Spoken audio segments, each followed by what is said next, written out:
Les océans couvrent près des 3/4 de la surface terrestre et sont à l'origine de toute vie. Mais aujourd'hui, ils sont envahis par une matière qui n'a rien à y faire. On s'aperçoit que les déchets marins, c'est quelque chose d'extrême. Voilà, on est sur des déchets complètement souillés.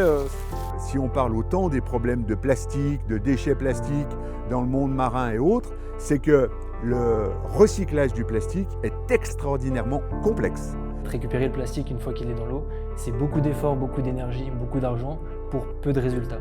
Aujourd'hui, il y a des mesures qui sont intéressantes, notamment au niveau du Parlement européen, de supprimer tout ce qui est plastique léger. Il y a des choses qui avancent, mais malheureusement, ça ne va pas suffisamment vite par rapport au réchauffement climatique et par rapport aux enjeux planétaires.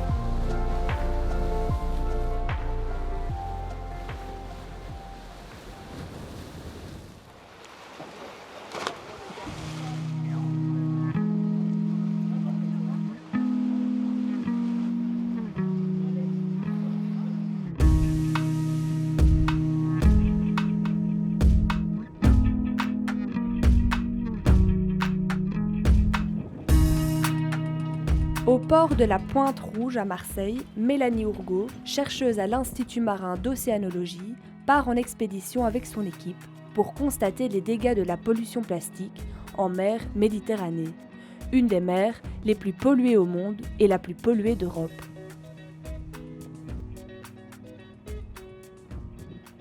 La Méditerranée, en fait, elle est très polluée de par sa caractéristique qui est une mer semi-fermée.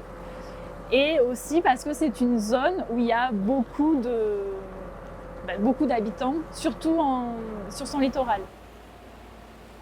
Là, par exemple, aujourd'hui, vous voyez, on ne voit pas trop de plastique, en fait. Mais est-ce la même réalité sous l'eau ? À première vue, c'est vrai, pas de traces de plastique à constater, mais il y a une explication à ce phénomène. Seulement 1 à 3% des plastiques présents dans l'océan se trouvent à la surface. On y retrouve principalement des microdéchets présents à 90%. La plupart des macroplastiques vont couler et continuer de se fragmenter le long de la colonne d'eau jusqu'à atteindre les fonds marins. Là, plus aucun rayon de soleil ne passe. Sans ce facteur de décomposition, le plastique mettra plusieurs centaines d'années à se fragmenter. Au total, ce sont 8 millions de tonnes de plastique qui atterrissent chaque année dans les océans. Il y a des macro-déchets, ça va être tout ce qui est au-dessus de 2 cm. Et après, on a ce qu'on appelle microplastiques. Et c'est ce qui est compris entre 2 cm et 1 micromètre. Donc ça va vraiment être beaucoup plus petit, ça peut rentrer dans la chaîne alimentaire. Et après, il y a des nanoparticules, là c'est inférieur à 1 micromètre jusqu'au nanomètre. Donc un micromètre, c'est 0,001 mm. Donc bon, je ne sais pas si ça vous parle, mais c'est très très petit. Mais même avec une faible densité de plastique à la surface, le prélèvement réalisé avec un filet sera quand même révélateur.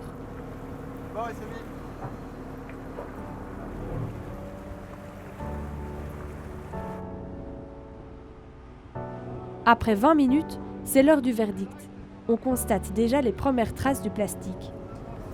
Tac.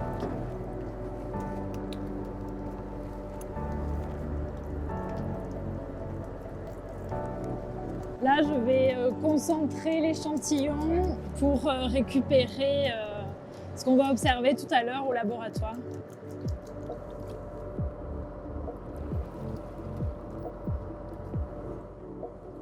On voit déjà un peu des fibres, il y a quelques fibres bleues.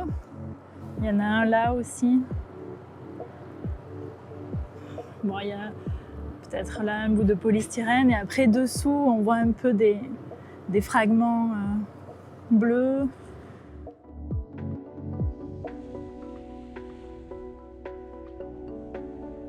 Mais d'où provient toute cette pollution marine ? La plupart des scientifiques s'accordent à dire que 80% des déchets marins proviennent de l'intérieur des terres et 20% sont causés par les activités maritimes. À l'échelle mondiale, 90% de cette pollution provient de 10 fleuves, dont 8 sont en Asie et les 2 autres en Afrique. Plusieurs facteurs expliquent leur forte concentration en pollution. Les bords de ces fleuves sont extrêmement peuplés et ils traversent des régions pauvres où les déchets ne sont ni collectés ni recyclés. Avec leur débit très élevé, ils transportent plus d'eau vers l'océan et donc plus de plastique. Mais loin de ces fleuves, nous contribuons aussi à cette pollution marine. Une partie des plastiques débouche dans les océans via nos canalisations d'eau, comme les microfibres qui s'échappent des vêtements synthétiques lorsqu'on les lave à la machine, les microbilles présents dans certains dentifrices et cosmétiques, ou encore les cotons-tiges que certains jettent dans les toilettes, pour ne nommer que quelques exemples. Autre source de pollution, les plastiques qui jonchent nos rues, tombés d'une poubelle trop remplie ou jetés par terre, ou encore les particules qui s'échappent des pneus et qui vont regagner les courants d'eau et donc les océans au gré des intempéries.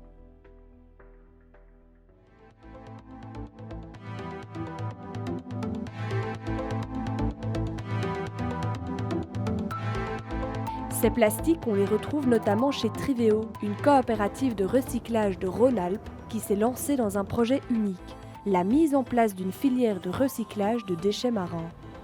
Cette collaboration entre pêcheurs, industriels et citoyens engagés vise à réduire la propagation des déchets en mer. Si on parle autant des problèmes de plastique, de déchets plastiques dans le monde marin et autres, c'est que le recyclage du plastique est extraordinairement complexe. Il nous faut véritablement faire un tri, faire une caractérisation, faire des séparations, et tout ça est très coûteux. Sur 4-5 thermoplastiques complètement différents, totalement incompatibles les uns avec les autres, eh bien, on est capable, avec ce système de compression-friction, de les amalgamer et d'en faire un, voire plusieurs objets. On ne sait pas vraiment ce qu'on récupère dans les océans, et avec ça, on peut traiter ce déchet marin et lui redonner une seconde vie.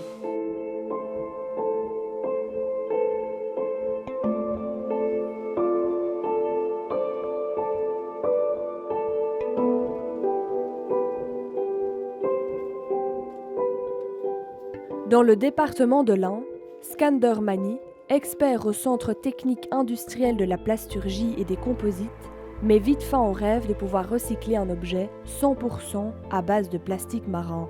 Pour fabriquer une nouvelle matière à partir d'un déchet plastique marin, il va falloir, dans certains cas, reformuler la matière, d'accord, ajouter des additifs pour améliorer ses propriétés. Peut-être aussi la mélanger avec la matière vierge pour atteindre des propriétés qui vont répondre à un cahier des charges donné. Chez Triveo, afin de recycler ce plastique marin et fabriquer un pot assez solide, on y ajoute 30% de plastique vierge issu du cycle classique de recyclage.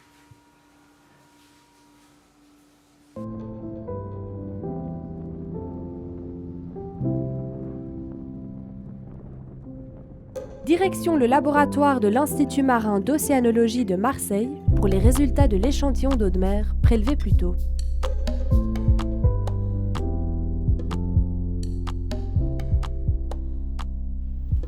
Là, j'ai déjà plein de fibres en fait. On voit une petite bille transparente. Il y a beaucoup de fragments de plastique blanc.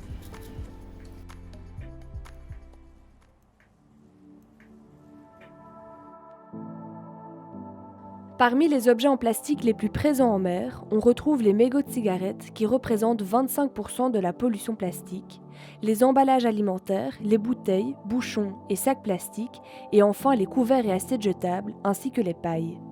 Mais on retrouve aussi des microplastiques qui ne sont pas issus de la fragmentation d'un déchet plus gros. Ils proviennent principalement des fibres de textiles synthétiques lorsqu'on les lave à la machine, ou encore de la poussière de pneus. Ils représenteraient un quart de la pollution plastique.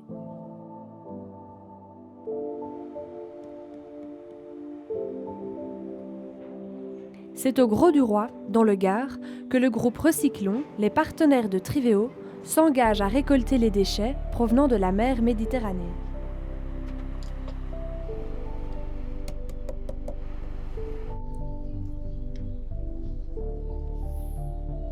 L'idée, en parlant aux pêcheurs, c'était de se dire on va valoriser ce travail et mettre en place des bacs le long du port pour pouvoir justement permettre aux pêcheurs de déposer ces déchets marins, et ensuite on va pouvoir les quantifier et ensuite les recycler.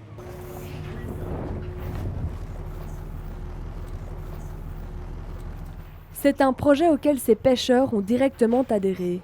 Tous les jours, plusieurs dizaines de kilos de plastique sont amassés dans leurs filets de pêche. Il y a des jours où on peut ramener 5-6 paniers, comme il y a des jours où on peut en ramener qu'un seul. De retour du port, les déchets sont acheminés à la déchetterie où ils seront triés par l'équipe de Recyclons. Donc là, on sépare les différents plastiques. Donc on a les plastiques rigides, comme cela, et des plastiques mous qui vont à côté. Voilà. Et après, on a des plastiques type avec de l'aluminium. Là, ceux-là, on peut rien en faire aujourd'hui, donc on les prend pas. Encore trop peu étudié par les scientifiques, il est difficile de connaître les chiffres concernant le plastique marin. Une fois collectés, ils sont pour la plupart incinérés, d'autres sont enfuis. Seulement une infime partie est recyclée, mais il est encore trop tôt pour parler de faits chiffrés. On s'aperçoit que les déchets marins, c'est quelque chose d'extrême. Voilà, on est sur des déchets complètement souillés. À l'odeur, c'est la marée qui est restée 15 jours au soleil, quoi. Une fois recyclés en petits pots chez Triveo, ils sont mis en vente au Siquarium du Gros du Roi. L'association est consciente que ce n'est pas grâce à cet objet qu'ils vont nettoyer les océans. Mais c'est avant tout un message de sensibilisation qu'ils veulent transmettre et montrer que grâce à l'innovation technologique, il est possible de revaloriser ce type de plastique. Mais pourquoi ce plastique marin est-il si difficile à recycler ? Pourquoi pratiquement aucune industrie ne le réintègre dans leur production ? C'est dû au processus de vieillissement du plastique dans l'eau qui le dégrade irréversiblement. Les facteurs qui jouent sur le vieillissement du plastique, ça va être déjà les actions mécaniques des vagues. Ça va même permettre au plastique de se fragmenter de plus en plus petit jusqu'au nanoplastiques. Il y a aussi l'action des UV qui, pareil, vont agir sur le plastique et même lui changer sa structure. Et aussi les organismes eux-mêmes qui jouent sur ce facteur de fragmentation et par exemple les bactéries qui ont un rôle très important dans la fragmentation du plastique. Un problème important car il rend ces plastiques extrêmement toxiques, ce qui empêche une réutilisation à usage domestique. Tous ces facteurs font du plastique marin une matière très difficile à réutiliser.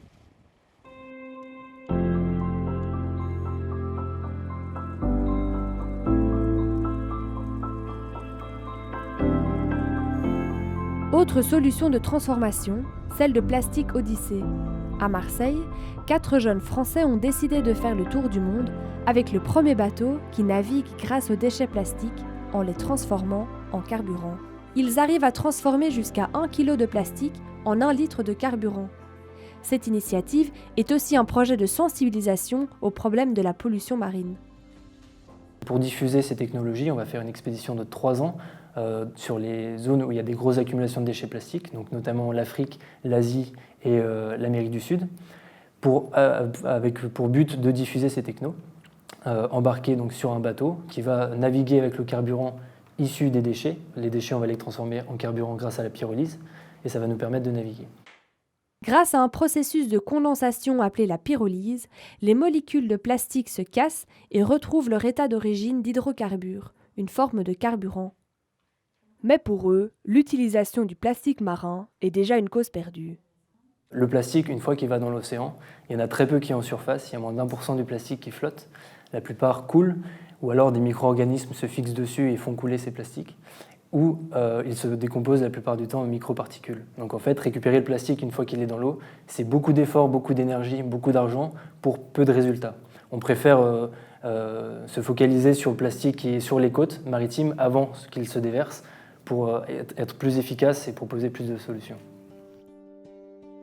Si les systèmes de transformation du plastique comme Plastic Odyssée ou Triveo ont leurs limites, quelle solution apporter à ce problème écologique ?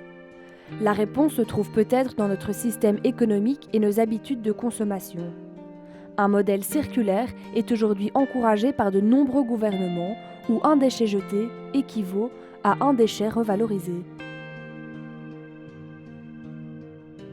Dans le modèle de l'économie circulaire, tous les produits que nous utilisons restent des ressources plutôt que de devenir des déchets. On prévoit, dès la fabrication des produits, la possibilité de les réutiliser. Ceci signifie surtout repenser la production des produits, limiter les plastiques à usage unique et le suremballage, source directe de pollution marine.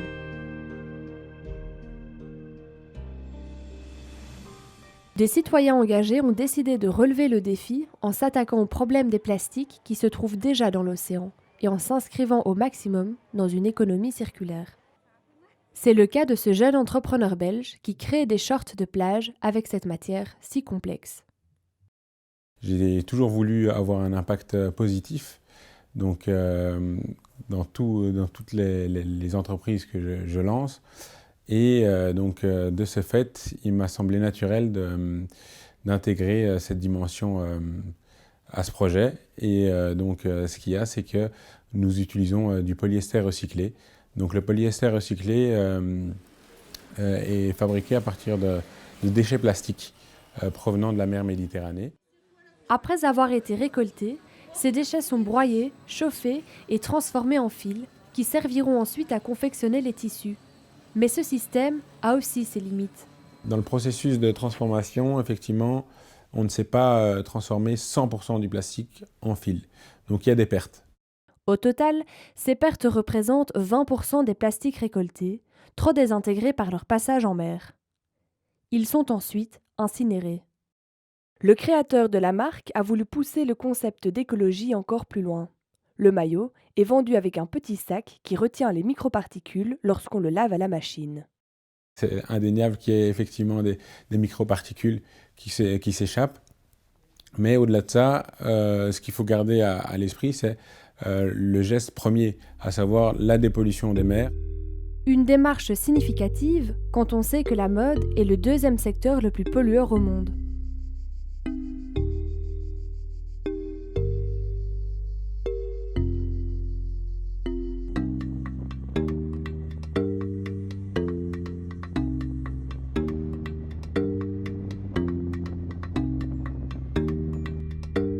Dans un autre secteur, à Montpellier, deux jeunes femmes, Flora et Céline, se sont fixées un objectif ambitieux, créer des lunettes 100% à base de plastique marin recyclé.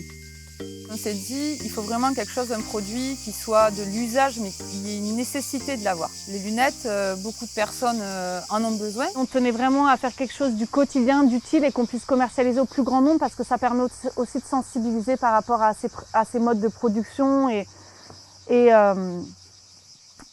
au fait qu'on peut faire quelque chose de design et technique. Ces deux jeunes femmes ont créé ce projet nommé Éphémère et qui a pour seul mot d'ordre l'éco-conception. Aujourd'hui, si on veut être dans l'économie circulaire, recycler le plastique, il faut penser le produit de manière éco-conçue. Donc éco-conçu, il y a ça veut dire plusieurs choses. Ça veut dire analyser l'impact du cycle de vie de la matière première jusqu'au produit fini, c'est-à-dire qu'il ne s'agit pas pour nous de fabriquer des lunettes et que ce soit plus impactant que de les importer ou quoi que ce soit. Et aussi, c'est que nous, on doit avoir aussi la responsabilité du produit plastique qu'on remet sur le marché. C'est ce qui veut dire qu'il faut que notre produit soit recyclable encore une fois. Donc, pour que ce soit recyclable encore une fois, on ne peut pas mélanger tous les types de plastique qu'on récolte aux abords de la Méditerranée ou dans la mer. Nous, on est plutôt sur la phase juste avant mer ou en mer, mais avant que ça se dégrade en microparticules, parce qu'une fois que c'est passé en nano-microparticules, c'est fini. On récupère plus.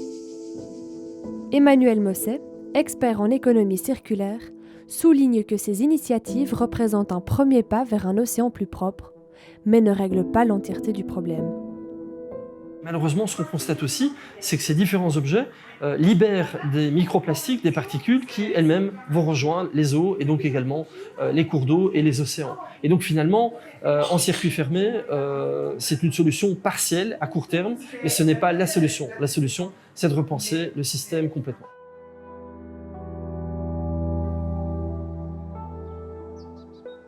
Le constat est donc inquiétant. À ce jour, il n'existe aucune initiative de transformation 100% à base de plastique marin. Quant aux macrodéchets, ils ne sont exploitables uniquement s'ils n'ont pas été trop dégradés par leur passage en mer. Car une fois qu'ils sont réduits à la taille de microplastiques, on ne sait plus rien en faire.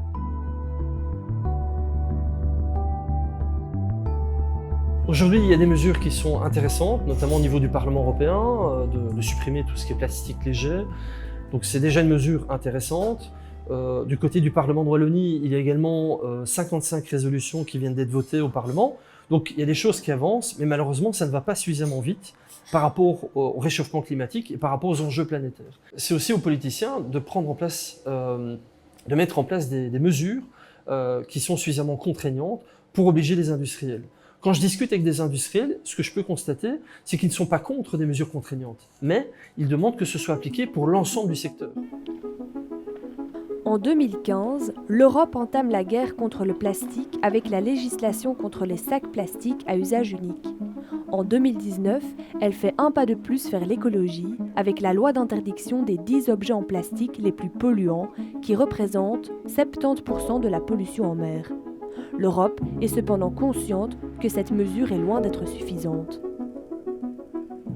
Cette législation est destinée à viser les macroplastiques de plus de 5 mm, quid des microplastiques, quid des textiles et du secteur des pneus, 63% des microplastiques. Les microplastiques, c'est un acteur essentiel dans la pollution des océans. C'est toute cette soupe de plastique désintégré qui est presque plus polluante, je dirais, que les objets macros que l'on peut éventuellement aller récupérer.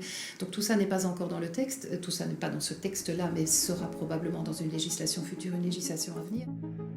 La Commission européenne annonce qu'elle adoptera une stratégie d'économie circulaire en 2020 qui inclura aussi des mesures pour lutter contre le microplastique. D'ici 2030, elle prévoit que tous les emballages sur le marché de l'Union européenne soient réutilisables ou recyclables. Toutes ces mesures laissent à penser qu'agir en amont reste la solution à ce problème écologique mondial. I still think we should go very much for the prevention, and then if we can go for a reuse before we take the step to the recycling, that will be also a big and a very important step. But we have a lot to do here, and you have plastics all over. On devra toucher à la production des plastiques, effectivement, sans faire en tant que tel un procès au plastique. Ça n'a jamais été l'objectif. Il reste des objets en plastique, bien évidemment, qui ne sont pas à usage unique. Dans le secteur médical, par exemple, qui sont essentiels dans un monde en pleine évolution. Ce n'est pas le souci de faire un procès, mais d'éliminer effectivement des produits et des comportements et des mentalités qui n'ont plus lieu d'être. Je pense que c'est ce qu'on veut faire.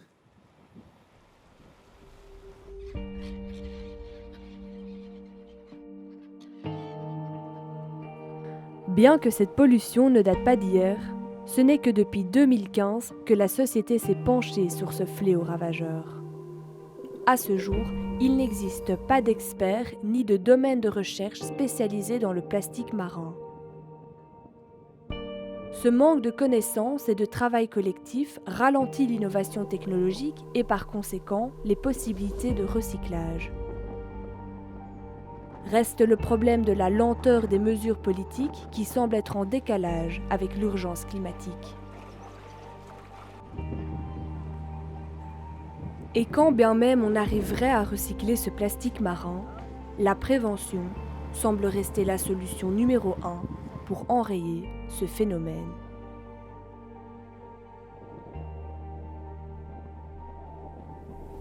On sent qu'au niveau des jeunes générations, il y a une exigence de transparence. Nous leur devons. Sans synergie, sans ce travail de coordination, l'innovation écologique n'est pas possible.